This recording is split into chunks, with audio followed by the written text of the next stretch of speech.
Welcome to Third and Shortest CFL podcast. It is me, your boy, Zachy Sports, and here we go. A new CFL podcast, episode 1 of a million. Episode 1 of a billion. We're never going to stop talking about the most exciting football league in the entire world, the CFL. I am Zach McDonald, aka Zachy Sports, aka Zachy CFL. For the past 3 months, I've been creating CFL content online. We got over 5,000 followers. We've done over 1.5 million views. And I know it's not very Canadian of me to brag, but I'm just saying people love to talk about the CFL. They want the CFL content and they want it to be positive. So we're trying to foster that community with Third and Short, a short podcast, okay? It's going to be 10, 15, maybe 20 minutes, 2 times a week, covering everything you need to know about the CFL and having fun while we're doing it. I named it after the QB sneak. You know, the wedge play that we do. Tommy Stevens, diving head first, yard off the ball. So this one is for the wedge heads. We don't need to talk anymore. Let's get into the action. We start our week in the friendly confines of the Bird's Nest at Percival Molson Stadium. The 9-1 Montreal Alouettes pounded the Ottawa Rouge et Noir, sending them plummeting to an 0-10 start, a 16-game losing streak, erasing the Shreveport Pirates from the record books with the longest losing streak in modern CFL history, cementing the Redblacks as certified ass. Bonafide booty cheeks. They stink, stank, stunk, and everyone knows it. We don't need to say anything about the Montreal Alouettes after this game. This is exactly what we expected them to do. We think that they're the best team in the CFL. We think that Davis Alexander is the best player in the CFL. That just goes without saying, but let's talk about the Ottawa Redblacks, okay?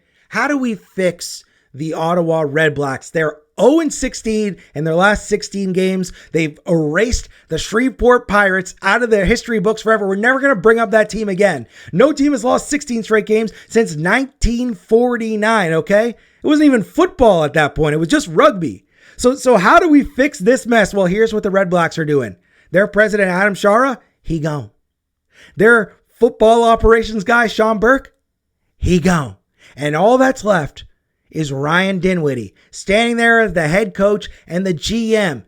And I think that's exactly how this needed to go. You want to know how to fix the Ottawa Redblacks? You do it by letting Ryan Dinwiddie cook. I know the team looks brutal this year, okay? The talent is not there. He inherited a lot of players from last year. He inherited a lot of coaches from last year. If you're going to give the man the role of head coach and GM, you got to give him the opportunity, a little runway to bring in his guys. The offensive line is brutal. He can find guys to fill in that offensive line. They're going to have 2 first-round picks. I bet you they're going to take 2 Canadian offensive linemen, okay? Greg Bell, that was a big miss. I don't understand how you bring in a guy like Greg Bell. He's never been that successful in Hamilton. If you want to be successful as a running back, you want to have a good running game in the CFL, you need Brady Oliveira and Travis Thice and Dedrick Mills and Xander Horvath, power runners who are going to punish the smaller linebackers that CFL teams have at the second level.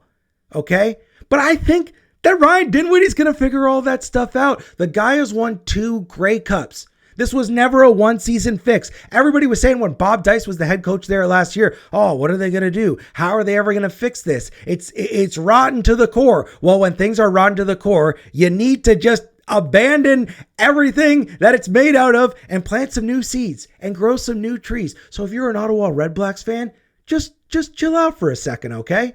Just let it sit. And I know it's hard, but Ryan Dinwiddie is going to turn this ship around, and you'll see it in this offseason. By the way, Chad Kelly, his former quarterback, his contract is up.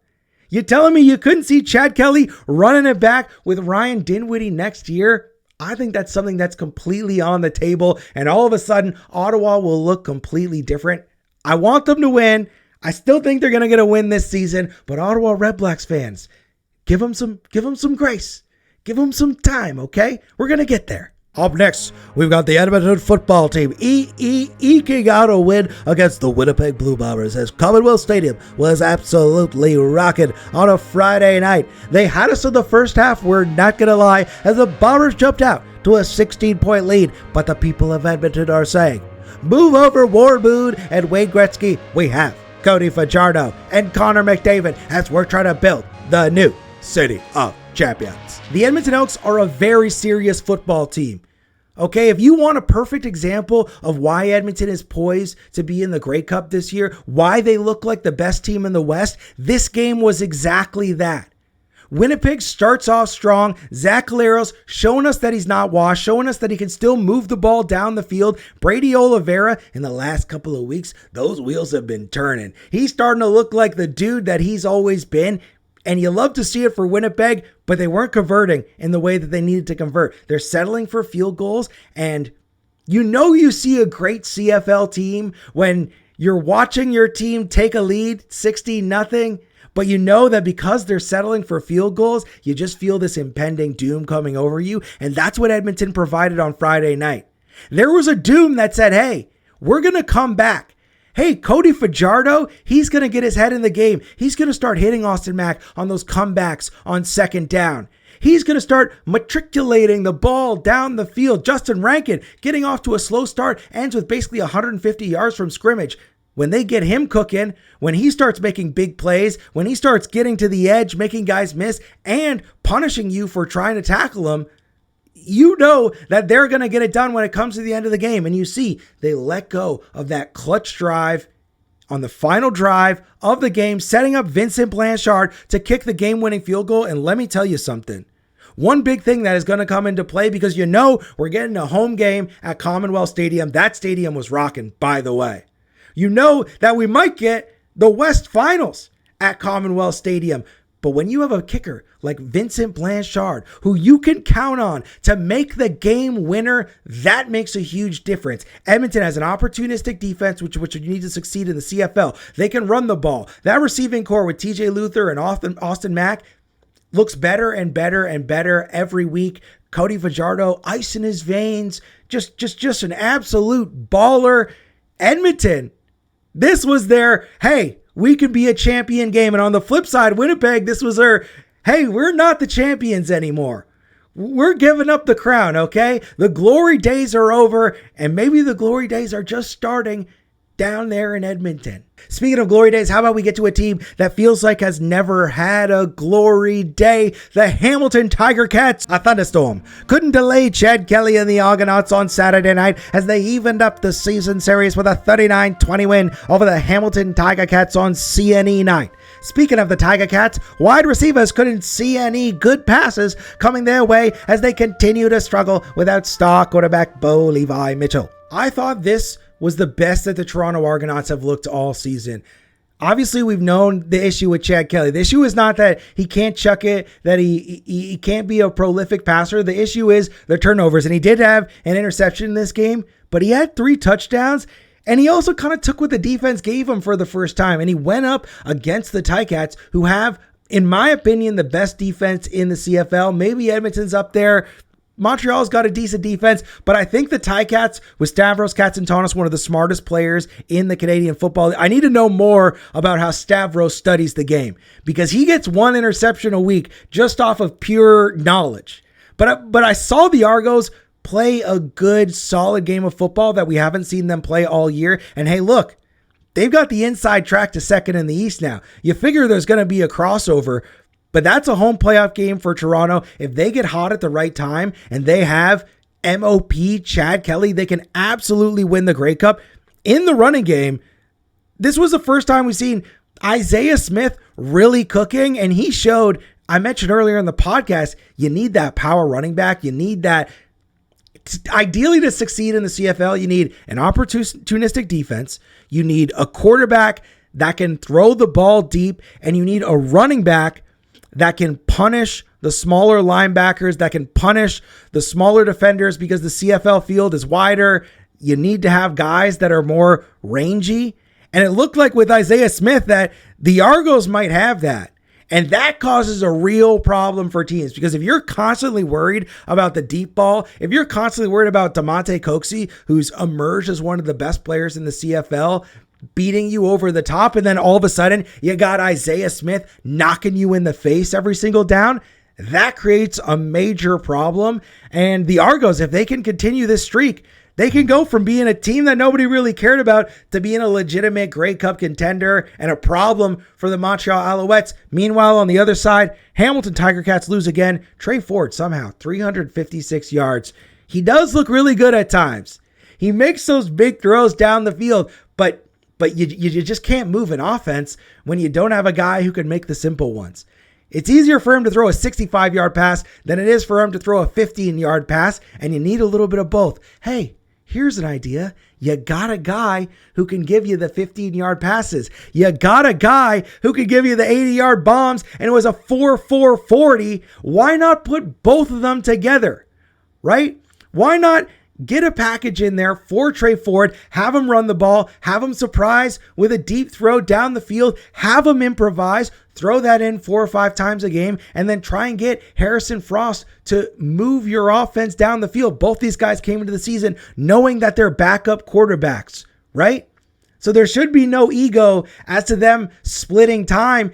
And hey, you want to know a way you can do it? We call this the Third and Short podcast. We call this the wedge. Put Trey Ford in the wedge and have him, hey, he gets a first down. All right, you're taking the next down. You're starting the next set of downs, Trey.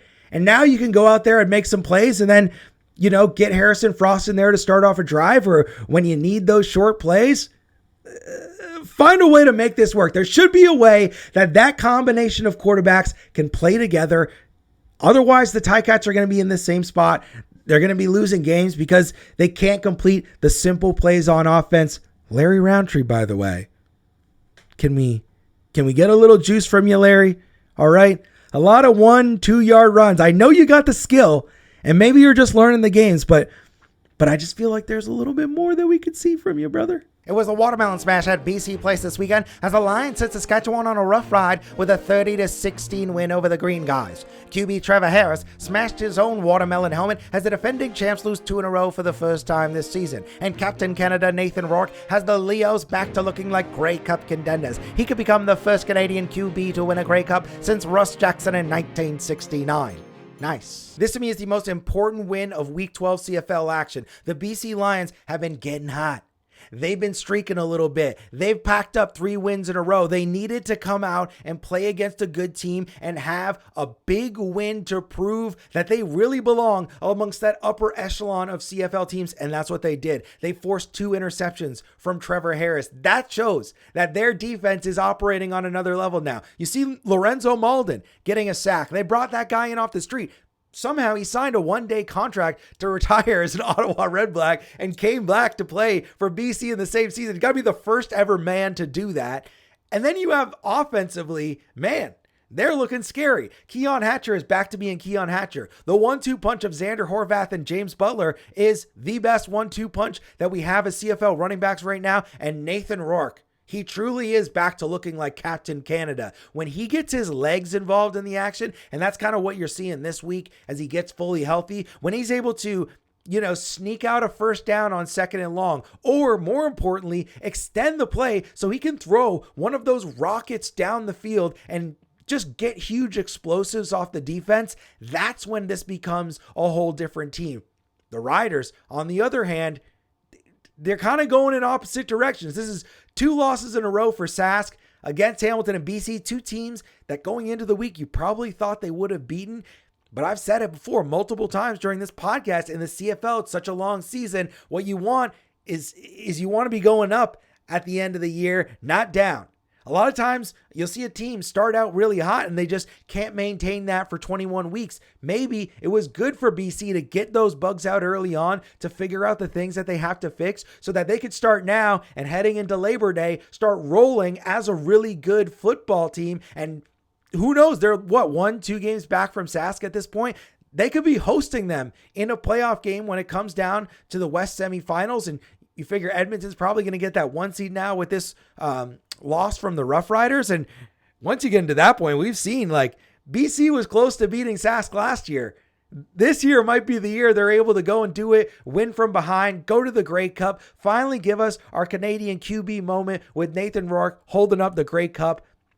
This is a real team. BC Lion fans should be really excited. Speaking of being really excited, I'm really excited that you guys tuned in today. This is going to be the format. It's a work in progress. We're going to keep getting better at this, but we're going to do the little old time newsy intro. We're going to give you everything you need to know about week 12 of the CFL. Please join along. Third and short, become a wedgehead. Thank you for all your support all season long. On Wednesday, we're going to ask for some listener questions, some hot takes. I'll answer all those. We're going to build a real community. We're going to do some interviews. It's going to be great. Thank you very much. Have a great night, everybody. Enjoy week 13 of the CFL season.